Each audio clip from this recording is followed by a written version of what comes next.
What is up, guys? It's your boy Rick Kakis, and today we've got some brand spanking new Destiny 2 news, courtesy of the Bungie weekly update that has just gone live, revealing official information. And so, let's get started. Now, first things first, this week was a pretty big one for Destiny 2. Of course, the biggest thing that happened was the release of the brand new Vow of the Disciple raid on Saturday, and of course, I have released my complete Vow of the Disciple raid guide, every single mechanic of every single encounter, and the 2 secret chests we also have in there, so everything you need to know is linked right up above. And if you're wondering about the stats of this raid, 24-hour, or it should actually be 48-hour extravaganza, Bungie did release them. So within the first 48 hours, and remember, it's 48 because there was a bunch of server instability at first, and so Bungie just extended contest mode for an additional 24 hours. So in that time, over 500,000 players entered the raid, 270,000 cleared the acquisition first encounter, 131,000 cleared caretaker, then 80,000 cleared exhibition, and then that cleared the full raid. It was 32,000 players and over 1 billion enemy defeats. So pretty insane numbers there, guys, especially like over 4 million total hours spent in that raid. And stats like these are always interesting to see. Now, something else that happened this week was, at Weekly Reset, the master version of the Vox Obscura secret mission associated with Season of the Risen went live. So you can do that harder difficulty version, and if you do, you're actually going to unlock the exotic catalyst for the Dead Messenger exotic grenade launcher. So again, all the information you need to know is linked up above in the video I did on it. Definitely worth probably getting because that Dead Messenger is no joke. I really like the super wide wave frame.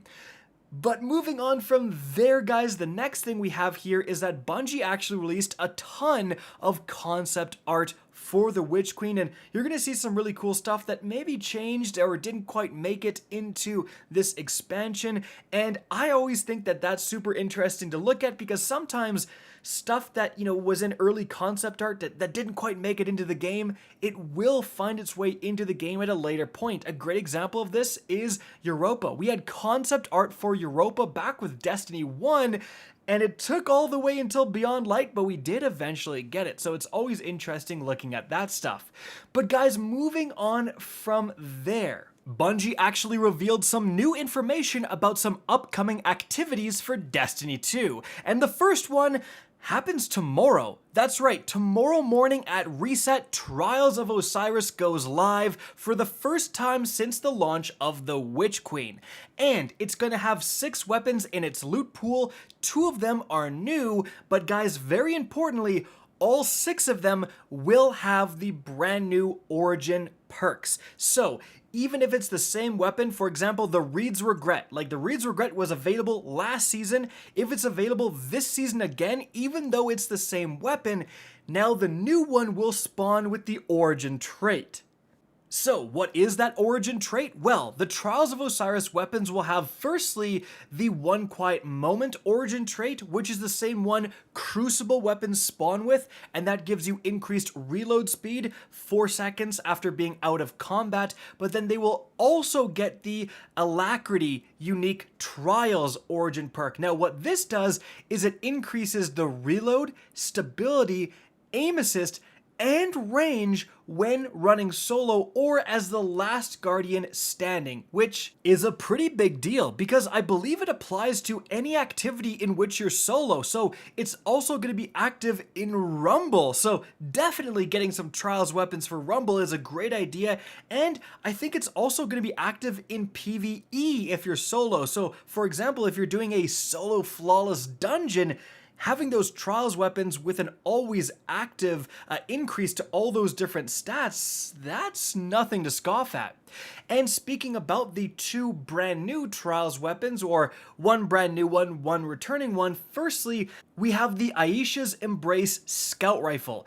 This belongs to the 260 rounds per minute rapid fire frame archetype, and it can get triple tap and 4th times the charm at the same time. So yes, just think of how much rounds you're getting back. You're basically going to triple your magazine size with that wombo, and that is actually really spicy. In addition to that, the Summoner Auto Rifle is returning. It's going to be 600 rounds per minute, an adaptive frame archetype, but it's got a little bit of a different perk pool. For example, Heating Up and Focus Fury are now going to be available to get this time. However, although Trials is available for the first time this season, this weekend, the weekend after, Trials is actually going away. And that's because Iron Banner is going live starting next Tuesday reset.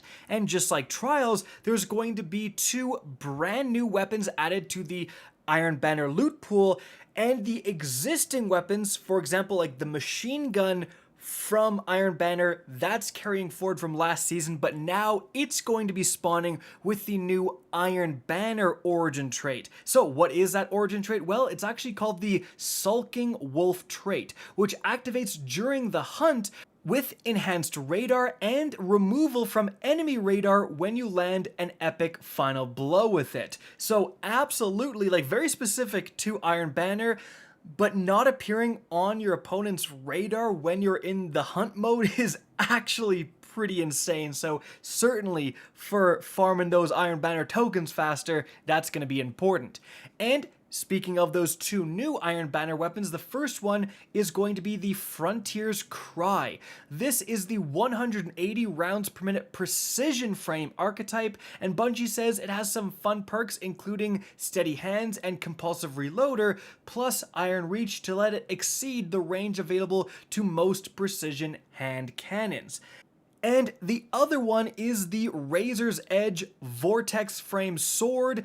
This is the first Vortex Frame Sword in a while, and it has some potent perk combinations like Wellspring or Unrelenting combined with Chain Reaction.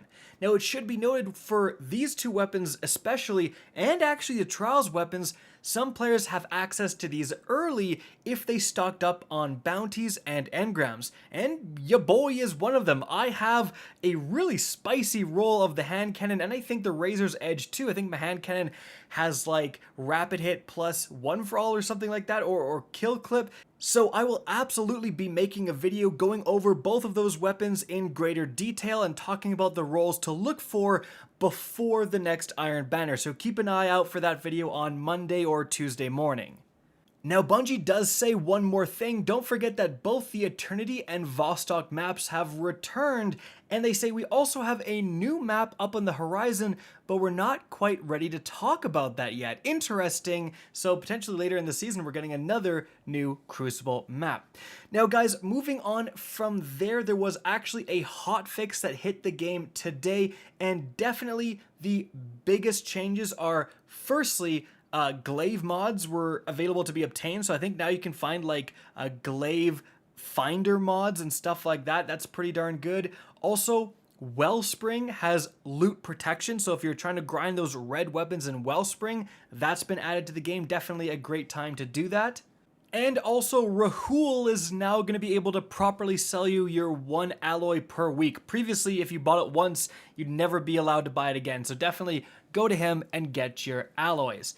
And so, guys, that is it for the main topics this week. I hope you enjoyed and found this informative. If you did, please remember to help me out by simply rating and especially sharing this video. If you guys want to see more Destiny 2 content similar to this, don't be afraid to slap that subscribe button. If you want to get in touch with me and keep up to date with the latest channel activity, the best way is to follow me on Twitter at RickCacus. That is linked in the description down below. Again, I hope you enjoyed the video, and as always, have a good day.